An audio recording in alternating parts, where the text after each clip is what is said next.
চলুন আজ ঘুরে আসা যাক বাংলাদেশের অন্যতম সুন্দর এক পার্বত্য জেলা খাগড়াছড়ি থেকে। এর অনন্য ভূগোল, সংস্কৃতি আর ঐতিহ্যের গভীরে ডুব দিয়ে দেখব কি গল্প লুকিয়ে আছে এই অসাধারণ অঞ্চলে। তো আমাদের আজকের যাত্রাপথটা কেমন হবে? প্রথমে আমরা এক ঝলকে দেখে নেব খাগড়াছড়িকে, তারপর জানব এখানকার মানুষ আর তাদের সংস্কৃতি নিয়ে।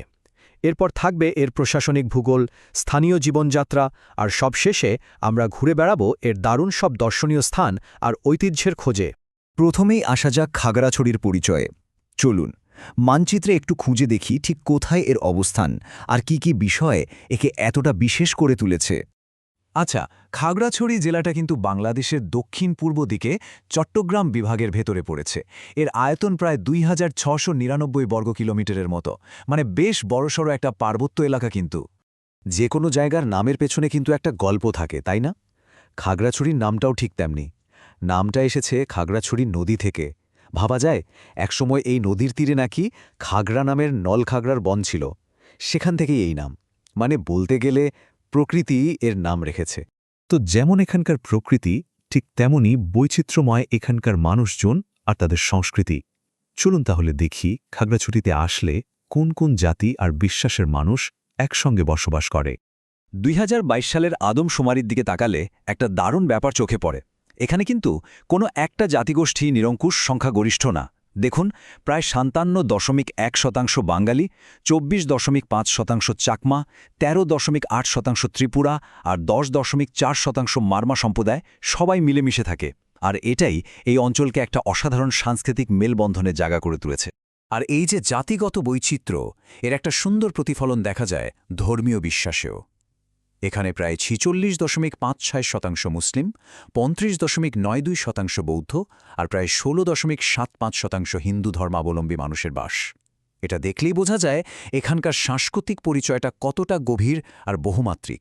এই যে এত সুন্দর একটা সাংস্কৃতিক মিশ্রণ, এর সেরা উদযাপনটা দেখা যায় এখানকার উৎসবগুলোতে। যেমন ধরুন চাকমাদের বিজু, মারমাদের সাংরাই কিংবা ত্রিপুরাদের বৈশু।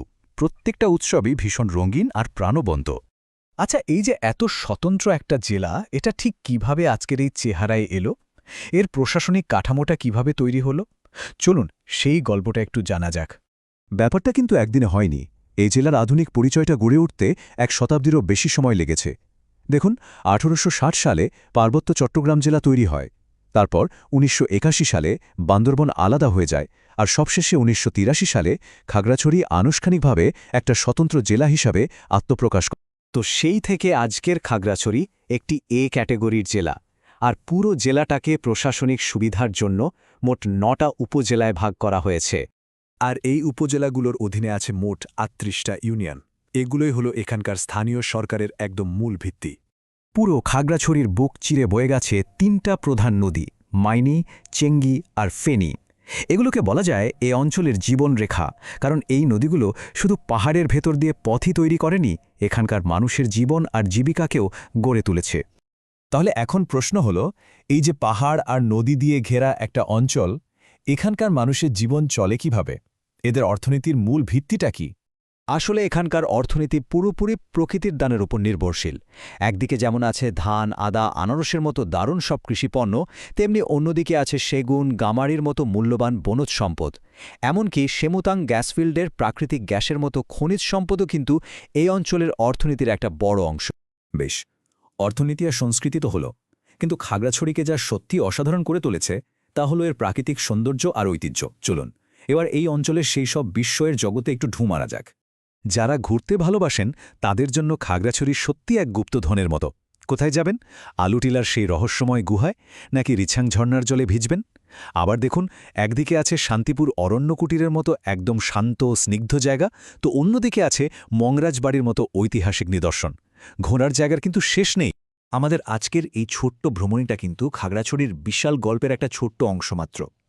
শেষে শুধু একটা প্রশ্নই মাথায় আসে, সংস্কৃতি, ইতিহাস আর প্রকৃতির এমন অসাধারণ মেলবন্ধনের এই পাহাড়ি ভূমিতে এর ভাজে ভাজে না জানি আরও কত গল্প এখনও আমাদের জানার বাইরে রয়ে গেছে।